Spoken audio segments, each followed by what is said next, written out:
많은 사람들이 갭이 메워지지 않으면 그 뒤의 상황이 굉장히 좋을 것 같다라는 말을 자주 합니다. 하지만 사실 지금부터 알려드릴 세 가지 갭이 가장 쉽게 폭등을 일으키는 최고의 갭이라 할 수 있는 거 아시나요?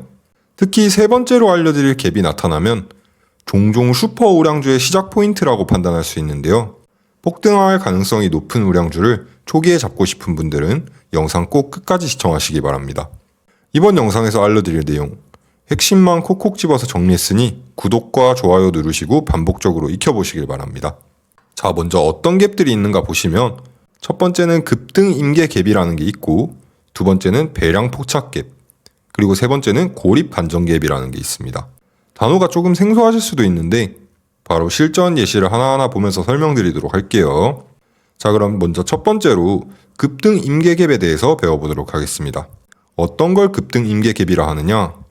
일반적으로 급등 임계 갭은 주가가 단기 조정을 거친 뒤 이평선이 수렴하는 임계 지점을 강한 갭으로 돌파하며 급등하는 패턴을 의미하는데요. 그럼 임계 지점이란 뭘까요?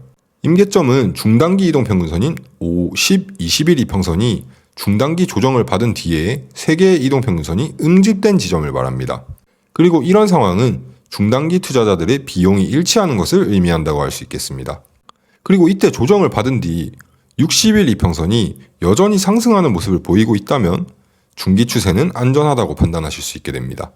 그런 다음 갭이 발생하면서 정확히 이동평균선의 집결구역을 돌파하고 그 이후 2에서 3일 동안 큰 폭의 조정이나 갭 매움이 발생하지 않는 경우엔 일반적으로 큰 폭으로 상승하는 모습을 보이게 됩니다. 여기서 우리가 요구하는 급등 임계 갭은 반드시 강세 갭이어야 하며, 강세 갭이라 하면 이동평균선의 집결구역을 돌파한 후 3일 이내에 메워지지 않아야 한다고 할 수 있겠습니다. 자, 갭 매움에 대한 내용은 예전부터 제가 많은 영상에서 언급했으므로 생소하신 분들은 이전 영상들 참고해 주시면 되겠습니다.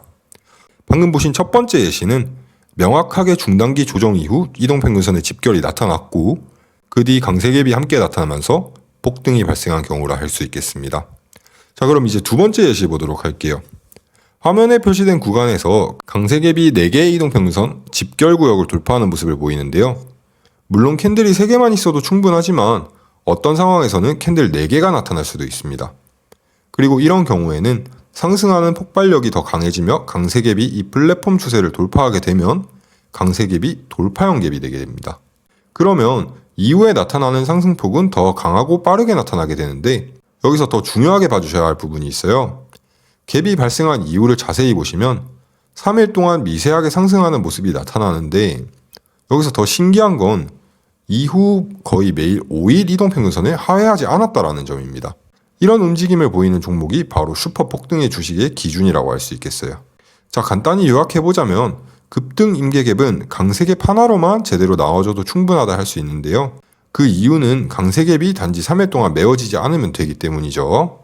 그래서 지금 화면에 보이시는 차트는 3일 동안 메워지지 않았을 뿐만 아니라 플랫폼 정리구역을 돌파했기 때문에 이는 돌파형 갭이라 판단할 수 있고 이후에 거래량 감소와 함께 상승하는 최상급 컨디션의 종목이라고 볼 수 있겠습니다.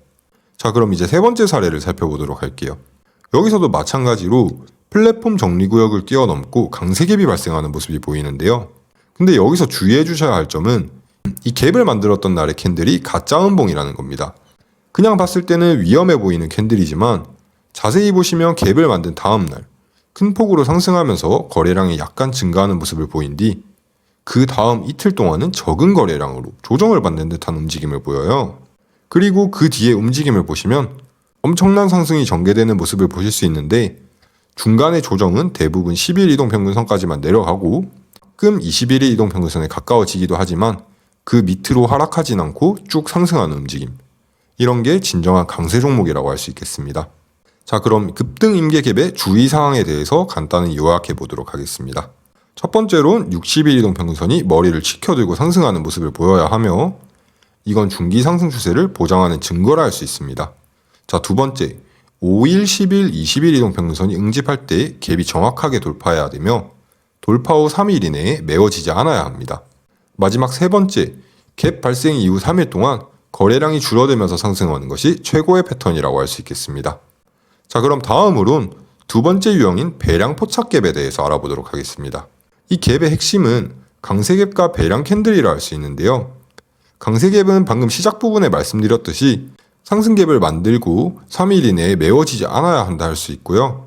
그래서 이 화면의 작은 갭을 보시면 겉보기에는 별로 중요해 보이지 않지만 3일 이내에 정확히 메워지지 않았고, 여기서 더 중요한 부분은 이 강세갭 아래의 거래량이 바로 전날의 빨간 양봉의 거래량보다 거의 2배 정도 많다는 점이에요. 이런 걸 바로 배량 캔들이라 합니다. 작은 배량 양봉이 나타나면 대담하게 진입하라는 말이 있는데요. 이 말의 의미는 작은 배량 양봉은 양봉의 크기가 작다는 것이 아니라 양봉이 거래량을 늘리며 음봉을 먹어치울 때 그에 상응하는 거래량이 정확히 2배 정도로 증가하는 것을 의미합니다. 그럼 왜 작은 배량 양봉에 대담하게 진입하라는 걸까요? 작은 배량 양봉은 배량 양봉 또는 배량 캔들이라고 불리는데, 증가한 거래량이 너무 많지도 않고 또 너무 작지도 않다라는 것을 의미합니다.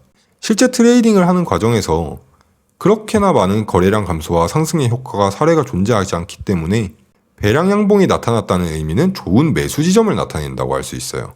그래서 해당 차트에서 배량 양봉을 가진 갭이 나타난 후 약간의 조정을 3일 동안 받기는 하지만 배량 양봉의 상단부 가격대를 하회하지 않았고, 그 이후에 빠르게 상승하는 모습을 보여주는 차트라 할 수 있겠습니다. 자, 그럼 이제 두 번째 사례 살펴보도록 할게요. 화면에 보이시는 이 양봉은 조금 작은 갭을 만들면서 거의 이전의 플랫폼 구간을 넘어선 모습을 보이고 있습니다. 그리고 갭을 만든 뒤 3일 동안 갭이 메워지지 않은 것이 확인되고 있는데요. 여기서도 마찬가지로 거래량의 변화를 주목해 주셔야 되는데, 화면에 표시된 부분의 거래량을 보시면 갭을 만들었던 날의 거래량이 전날 거래량의 약 2배 정도인 걸 확인하실 수 있어요. 따라서 거래량에서 2배로 증가하는 작은 배량 양봉이 나타났고, 이 작은 배량 양봉과 강세갭이 결합되면서 자연스럽게 배량 잡기 주식의 최적 매수 포인트가 되었다 할 수 있겠습니다. 그리고 그 뒤의 움직임을 보시면 거의 고속도로처럼 상승한 걸 보실 수 있죠. 자, 그럼 세 번째 차트 보도록 할게요. 이것도 마찬가지로 배량 포착 종목인데요.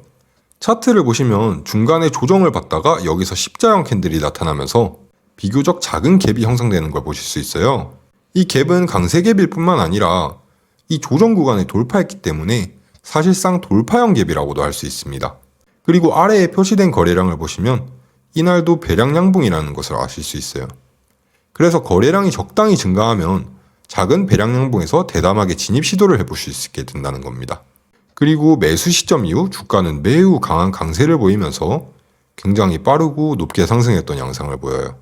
그래서 제가 여기서 말씀드리고 싶은 건 이 방법에서 갭의 핵심은 배량 양봉에 있다는 건데요. 사실 차트를 자세하게 관찰해 보시면 화면에 표시된 거래량 양봉이 전전날의 음봉에 해당하는 거래량을 정확히 2배 정도로 흡수하는 모습을 보실 수 있어요.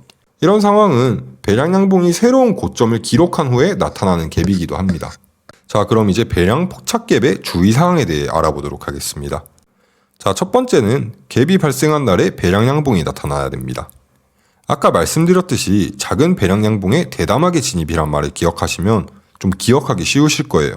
그리고 갭은 항상 똑같이 갭이 발생한 후 3일 동안 메워지지 않아야 하며 갭 발생 이후에 거래량이 줄어들며 상승하는 것이 최고의 지점이라 할 수 있겠습니다. 물론 거래량이 증가하는 경우에도 진입하셔도 됩니다. 그렇지만 가격 상승폭이 크지 않은데 거래량이 증가하는 흐름은 피하시는 게 좋겠습니다. 자, 이런 상승은 보통 중단기적으로 조정을 받을 가능성이 높다고 할 수 있고요. 자, 그럼 다음으로 세 번째 갭 유형에 대해 알아보도록 할게요. 이건 폭등하는 주식에 가장 쉽게 발생하는 갭이라고 할 수 있는데요. 명칭은 고립 반전 갭이라 합니다. 이런 갭은 일반적으로 큰 1파 상승을 만들어낸 뒤 2파 조정이 끝나고 3파가 시작되는 초기 단계에서 발생해요. 그리고 갭끼리 대칭이 일어나는 경우가 많은 패턴이라 할 수 있어요. 자, 차트를 보시면 왼쪽에 있는 검은 박스는 2파 조정 중 나타나는 하락갭이고, 오른쪽은 2파가 끝나고 바닥을 다진 후 3파가 시작될 때 나타나는 상승갭입니다. 근데 갭의 위치를 보시면 거의 대칭적인 위치에 있는 걸 보실 수 있어요. 그리고 제가 상승과 하락의 숫자로 1파, 2파, 3파 이렇게 써놓은 게 보이실 텐데, 2파의 조정이 깊은 경우엔 1파의 상승폭 61.8 지점까지 떨어지게 됩니다. 또 어떤 종목은 2파 조정이 얕을 수도 있고 1파에서 상승했던 38.2% 지점까지만 하락하는 경우도 있을 수 있어요. 근데 여기서 주의해 주셔야 될 점은 두 개의 대칭갭이 이 구간의 상황을 분리시킨다는 거예요. 이 두 개의 대칭갭은 구간의 캔들 차트를 마치 고립된 성 모양을 형성시키게 하는데요. 이게 바로 고립 반전갭의 기원이라 할 수 있겠고, 일반적으로 주가가 처음 배우셨던 갭 이론과 같이 2에서 3일 동안 메워지지 않는 강세갭인 경우가 많습니다.